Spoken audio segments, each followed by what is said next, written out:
அண்மைச் செய்தி அண்ணா பல்கலைக்கழக மாணவி பாலியல் வன்கொடுமை வழக்கில் எஸ்ஐடி குழுவிடம் வருவாய்த்துறையினர் அறிக்கை சமர்ப்பித்திருக்கின்றனர்.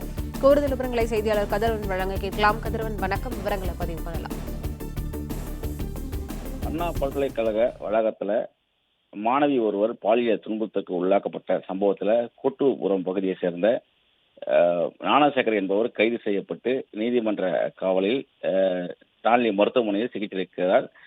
தொடர்ந்து அவர் குறித்தான விசாரணையை நீதிமன்ற உத்தரவுப்படி சிறப்பு புலனாய்வு குழு அதிகாரிகள் மேற்கொண்டு வருகிறார்கள். கடந்த சில தினங்களுக்கு முன்பாக ஞானசேகரின் கோட்டூர்புரம் பகுதியில் இருக்கக்கூடிய வீட்டில் சோதனைகளை மேற்கொண்டு பல்வேறு ஆவணங்களையும் கைப்பற்றினார்கள்.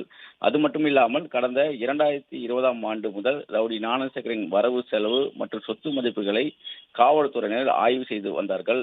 தொடர்பாக கிண்டி தாசில்தார் அலுவலகத்தில் காவல்துறை கேட்டுக்கிணந்ததற்கு இணங்க அவர் சொத்துக்களை மதிப்பிடும் பணிகளை அவர்கள் மேற்கொண்டார்கள். குறிப்பாக கோட்டூர்புரம் மண்டபம் பகுதியில் இருக்கக்கூடிய ஞானசேகரின் வீடு அவற்றை அளவீடு செய்து அதன் சொத்து மதிப்பை தர வேண்டும் என்று காவல்துறை சார்பாக கேட்டுக்கொண்டது இணங்க தாசில்தார் மணிமேகலை தலைமையில் அதிகாரிகள் அலுவலகத்து ஆய்வுகளை மேற்கொண்டார்கள்.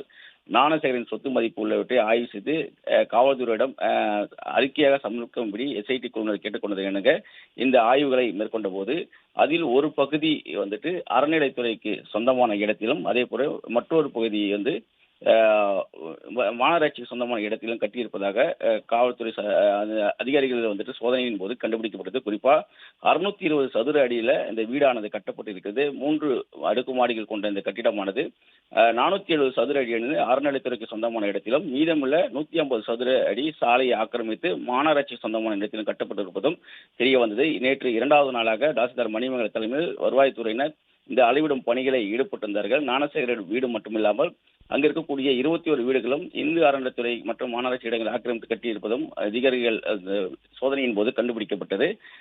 தற்போது இது தொடர்பான அறிக்கையை காவல்துறையிடம் வருவாய்த்துறையினர் சமர்ப்பித்திருக்கிறார்கள். குறிப்பாக இந்த கோட்டூர்புரம் மண்டபத்தில் உள்ள வீடு கோவில் நிலையத்தில் உள்ளதால் ஞானசேகரின் சொத்தாக கருத முடியாது எனவும் வீட்டின் ஒரு பகுதி கோயில் நிலத்திலும் நுழைவாயில் போன்றவை மாநகராட்சி நிலத்தில் இருப்பதாகவும் அந்த அறிக்கையில சமர்ப்பிக்கப்பட்டிருக்கிறது. மற்ற இடங்களில் இருக்கக்கூடிய சொத்துக்களை மற்ற பகுதியில் இருக்கக்கூடிய தாசில்தார் மற்றும் வருவாய்த்துறையினர் கணக்கீடு செய்து வருவதாகவும் இந்த கோட்டூர்புரத்தில் இருக்கக்கூடிய பகுதி ஞானசேகரின் சொத்தாக கருத முடியாது எனவும் அறிக்கையை சமர்ப்பித்திருப்பதாக வருவாய்த்துறை சார்பாக தெரிவிக்கப்பட்டிருக்கிறது.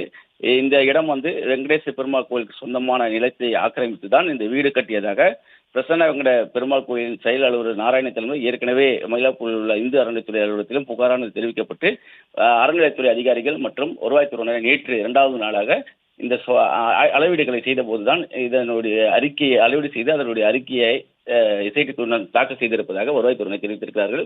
ஞானசேகரின் சொத்து, அதாவது கோட்டூர்புரத்தில் இருக்கக்கூடிய வீடு மற்றும் இந்த இடமானது ஞானசேகரின் சொத்தாக கருத முடியாது என்று அறிக்கையில் குறிப்பிட்டிருக்கிறார்கள்.